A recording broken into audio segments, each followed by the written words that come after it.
बिस्मिल्लाहिर्रहमानिर्रहीम। अस्सलाम वालेकुम। मैं मोहम्मद उस्मान, आप देख रहे हैं प्रोग्राम हरफराज और ये मकबूल जान के साथ। नाज़रीन, आज की सबसे बड़ी खबर, इलेक्शन कमीशन का फैसला। डस्का में जो NA 75 में इंतखाबात हुआ उसके तमाम नताइज को कलअदम करार दिया गया है और 18 मार्च को दोबारा पोलिंग का हुक्म दिया गया और साथ ही जिम्मेदारान के खिलाफ कार्रवाई की सिफारिश भी की गई है।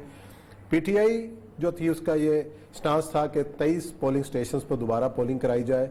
नून लीग ने भी पहले 23 पे बात की, उसके बाद फिर पूरे हलके में दोबारा पोलिंग का कहा गया, तो बिल आखिर नून लीग की जो पिटीशन थी उस पर इलेक्शन कमीशन ने जो है ना उनकी बात मान ली और फैसला जो है वो ये दे दिया।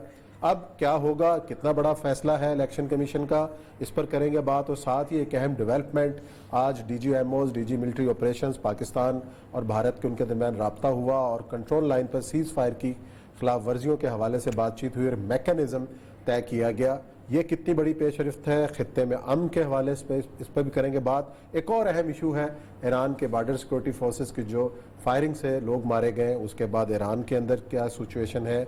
आज भी जो है गवर्नर के ऑफिस के ऊपर हमला हुआ है, ये क्या वाक़या था, इसके क्या मुज़म्मरात हैं, इस पर करेंगे बात। लेकिन बढ़ते हैं अपने पहले मौजू की जानिब। और यह सब हमारे अपने प्रोग्रामों में भी यही कहा था कि इलेक्शन कमीशन के पास वसी तर इख्तियारात हैं और जो एक नक्शा खींचा था हमने कि क्या क्या हो सकता है, एन उसी तरह का फैसला आया है। और दोनों जो पार्टीज़ हैं, जुबैर साहब ने भी उस फैसले के बाद प्रेस कॉन्फ्रेंस की, शिबली फराज साहब ने भी प्रेस कॉन्फ्रेंस की। मेरा ख्याल है दोनों की सुन के फिर आगे हम अपनी बात कर लें। चलो सुना दें। खबर ये है कि अहम तरीन 2 ओहदेदार जो हैं उनके खिलाफ एक्शन लिया जा रहा है। इस केस के अंदर क्या क्या हो सकता है? प्रिजाइडिंग ऑफिसर जो 22 उस दिन से 23 के करीब जो गायब हुए थे, वो प्रिजाइडिंग ऑफिसर 6 महीने की सजा दे सकता है। मैक्सिमम पावर्स हैं। चीफ सेक्रेटरी को घर भेज सकता है, IG को घर भेज सकता है, उसको 6 महीने की सजा दे सकता है, दोनों को। अगर ये चीज आज एक्सेप्ट हो जाती है कि आज 20 प्रिसाइडिंग ऑफिसर्स को उठा के लेके गए थे, तो कितने प्रिसाइडिंग ऑफिसर्स को उठा के लेके जाएं तो जब जाके पूरा का पूरा री इलेक्शन होगा। इतनी बड़ी कॉन्स्पिरेसी है कि इसमें हमारा जो नुक्ता नजर है वो ये है कि इसमें सिर्फ 20 या 25 या 56 पोलिंग स्टेशंस पर हमें री इलेक्शन नहीं मंजूर है, हमें पूरा इलेक्शन दोबारा डस्का NA 75 का चाहिए। उसको देखते हुए हमारे पास जो भी कानूनी ऑप्शंस हैं उसको हमारी लीगल टीम बैठ के आज ही फैसला करेगी कि हमने अगला कदम।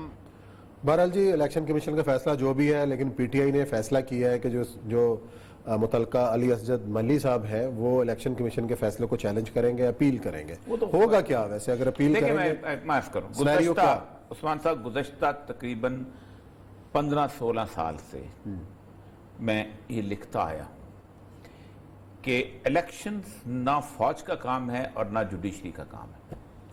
जिस दिन आपने यहां पर एक ऐसा एडमिनिस्ट्रेशन का बंदा लगा दिया, उस दिन ये मामला ठीक हो जाएगा, क्योंकि उसको पता है कि ब्यूरोक्रेट को लगा दिया। अच्छा, तो ब्यूरोक्रेट लग गया। अब देखें, 77 में आपने जस्टिस साद सऊद जान को लगाया, इलेक्शंस हुए तो उसने बाद में कहा कि मैंने तो मिठाई की दुकान बनाई थी, लोग जलेबियां खा के लूट के ले गए। ठीक। 88 में आपने जस्टिस SC नुसरत को लगाया और उसके बाद होता यह है कि पूरी मशीनरी की अल्फ को कुछ पता नहीं होता कि ये क्या चीज है। ठीक है। करप्शन, धांधली होती है तहसीलदार के लेवल पे, पटवारी के लेवल पे, SHO के लेवल पे, असिस्टेंट कमिश्नर के लेवल, कमिश्नर लेवल। एक बंदा था इंडिया में, TL सेशन, ब्यूरोक्रेट था, नाक में नकेल डाल दी थी। सही है। उसका पता था पावर होती क्या। जो अब ये जलाल सिकंदर सुल्तान जो है, ये असिस्टेंट कमिश्नर से चला है और इलेक्शन भुगता है। कई इलेक्शन, और ये आया ही उस वक्त था जब इलेक्शन जो थे अभी शुरू हुए थे। मतलब ये 15th कॉमन का है, तो 15 कॉमन का मतलब है कि 89 में आए होंगे ये लोग अकेडमी में। 1.5 साल के बाद 90 के इलेक्शन के अंदर ये इन थे।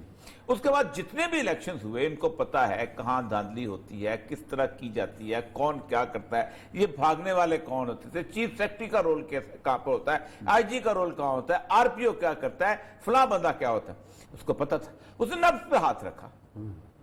देखे ना, स्ट्रांग आदमी वही होता है जिसको कानून का पता होता है। मैं आपको एक बात बताऊं, सेशन जज को लगाते थे रिटर्निंग अफसर। सही। डिस्ट्रिक्ट रिटर्निंग अफसर वो होता था। सेशन जज को नहीं पता होता था टीचर किसका है अपना, उसके बाद स्टाफ किसका है, पोलिंग का बूथ कहां से भरने हैं, ये वो DCO को बुलाता था, मीटिंग करते थे, असिस्टेंट कमिश्नर बैठते थे, हमें पता होता था कि कहां लगाना है।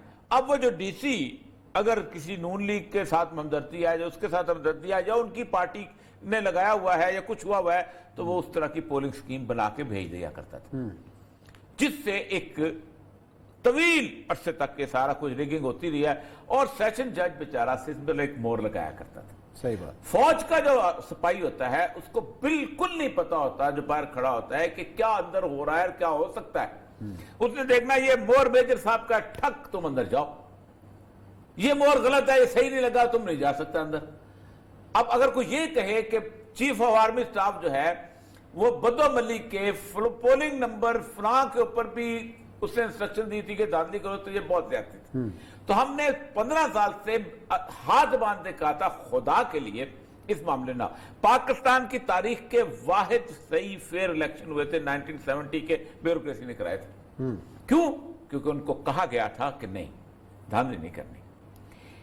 پہلی دفعہ میں نے دیکھا ہے، ایک تو یہ ہے کہ اس کو پتا ہے، دوسرا یہ پہلی دفعہ نظر آ رہا ہے کہ پاکستان کی گزشتہ 25-40 سال کی تاریخ میں کسی الیکشن کمشنر کے اوپر دباؤ نہیں، ورنہ بڑے بڑے شہر ہوتے ہیں، اگر دباؤ ہو تو ہو جاتا ہے۔ اور پھر بیوروکریسی میں جس نے 35 سال کی نوکری کی ہو، کوئی نہ کوئی چکر تو نکل جاتا ہے نا، کوئی نہ کوئی خرابی تو ہوتی ہے کہیں نہ کہیں، اور کوئی نہیں تو 4 دفعہ نئے بھی بلا لے کہ آپ ایک دے دیں، نوٹس دے دیں کہ جناب آپ ایسا بیان مین کا دے دیں، تو آپ مسئلہ بن جاتا ہے۔ اس کا مطلب یہ ہے کہ اس وقت 2 بڑی امپورٹنٹ چیز، ایک تو یہ ہے کہ جلال سکندر سلطان جو ہے ہمارے برخورداروں میں سے رہا ہے، 15 کامن کا ہے، فواد کا بیچ میٹ ہے، چیف سیکرٹری خود، جس کو آپ دیکھیں خود سوچیں، جواد رفیق، ذاتی دوستی ہوتی ہیں بیچ میٹ کی۔ ہمیں کہا جاتا تھا loyal, number 1 loyal to the bureaucracy and more loyal to your commoner, یعنی اپنے کامر کے ساتھ لائل رہو، یہ بڑی ہماری ایک سینگ چلتی ہے۔ اچھا، جب جواد رفیق صاحب پیش ہوں گے، طلب کیا ہے، تو کیا منظر ہوگا، کیا بڑا عجیب، آپ دیکھیں نا، آپ دیکھیں ایک تو یہ ہے کہ انا کی بہت بڑی عجیب و غریب، اور ان پرسن بلا لیا ہے۔ نارملی ان پرسن نہیں بلایا جاتا، آپ ہوتا ہے نمائندہ آ جاتا ہے، ان پرسن دونوں کو ان پرسن بلا لیا۔ پھر سب سے بڑی بات یہ ہے کہ اس کو پتا ہے کہ ایکچولی جو ہے کلپریٹ کون ہے، اسسٹنٹ کمشنر کو تبدیل کرو، ساتھ کو کرو، اور پھر اس نے یہ نہیں کہا تبدیل کرو، اس نے کہا ہے کاروائی، کیونکہ اس نے کہا ہے کہ یہ میں فیصلہ کر رہا ہوں، اس فیصلے کے تحت تمہارا جو ایفیشنسی اینڈ ڈسپلن رول ہے اس کے تحت کاروائی کرو۔ یہ آج تک نہیں ہوئی تھی، ورنہ سمری ڈسپوزل ہوتی، کرا کے اپیل میں جاتے بری ہو جاتے، تم کرو۔ اب کل وہ وضاحت جو طلب ہوگی، اس پہ اس نے خود دکھایا کہ وہ ان اویلیبل ہو گیا تھا، یہ ہو گیا تھا، یہ اس کا مطلب یہ ہے کہ پاکستان کے اندر ایک بندہ بھی کافی ہے اگر وہ درست ہو۔ کیوں؟ وجہ یہ ہے کہ پاکستان کے اندر جو قوانین بنے ہوئے ہیں اس میں سے کسی ترمیم کی، نیا قانون بنانے کی ضرورت ہی نہیں۔ 1860 کے قانون کو ہم گالی دیتے ہیں، سی آر پی سی اور پی پی سی آج اٹھا کے دیکھ لیں، میرا دعویٰ یہ ہے کہ آج وہ پوری طرح نافذ ہو جائے، ملک میں امن ہو جاتا ہے۔ صحیح بات ہے، بندہ صرف ٹھیک آپ چن سکیں اور بندے پہ دباؤ نہ ڈالیں، یہ نہ ہوگا جناب اس کے بندے۔ اچھا، دباؤ بھی بہت طریقے کے ہوتے ہیں، دباؤ بھی اس طرح کے طریقے ہوتے ہیں، مطلب کسی کی رشتہ داریوں کا دباؤ ہوتا ہے، کسی کے بندوں کا فلان کا دباؤ ہوتا ہے۔ اس سے پہلے بھی تو ایک چیف الیکشن کمشنر تھا، وہ لگا تھا، اس کو سیکٹری سے لگایا گیا تھا، بیوروکریسی میں تھا، لیکن بھائی چونکہ ایم پی اے کا الیکشن لڑ رہا تھا، بس وہ اس طرح کو وہ نہیں دکھا سکے اپنی طرح کی چیز۔ تو اصل مسئلہ یہ ہے کہ بنیادی طور پر یہ ایک نیا روپ ہے، اللہ کرے کہ یہ قائم رہے، کیونکہ عثمان صاحب مسئلہ سارا یہ ہوتا ہے کہ جو ایڈمنسٹریشن ہماری اتنی پولیٹیسائز ہو چکی ہوئی ہے، خاص طور پہ اپنا یہاں پر یہ جو ہے اس میں اپنا پنجاب میں اور سندھ میں، بلوچستان اور کے پی کے میں تھوڑا سا مسئلہ ہوتا ہے کہ ایڈمنسٹریشن ٹرائبل سوسائٹی وہاں ہو نہیں پاتی، اتنی ہو چکی ہوئی ہے کہ ان کے اوپر ذاتی انفلوئنس بہت آ جاتا ہے۔ صحیح، اسی لیے کیا جاتا ہے، مطلب اس لیے کہا جاتا ہے کہ ہمیشہ کسی ایسے بندے کے بارے میں گناہ لگایا جائے کہ جس کے تعلقات جو ہیں وہ کہیں نہ چلیں جی دیکھتے ہیں اور یہ سب کیا بنتا ہے، اور کل آئی جی صاحب اور چیف سیکرٹری صاحب پیش ہوتے ہیں تو کیا معاملات ہوتی ہے، منظر کیا ہوتا ہے، کاروائی کیا ہوتی ہے۔ جی ناظرین، یہاں لیتے ہیں بریک کے بعد آئیں گے، اور ایک اور اہم ایشو 27 فروری آنے والی ہے، ٹی ڈے منایا جائے گا اس دن، اور اس دن کے حوالے سے اور آج ایک اور اہم ڈیولپمنٹ ہوئی ہے کہ ڈی جی ایم اوز نے ملاقات کی ہے لائن آف کنٹرول پہ سیز فائر کی خلاف ورزیوں پر۔ یہ معاملات آگے کہاں تک جائیں گے، کیا ہونے والا ہے، اس پہ کریں گے بات بریک کے بعد۔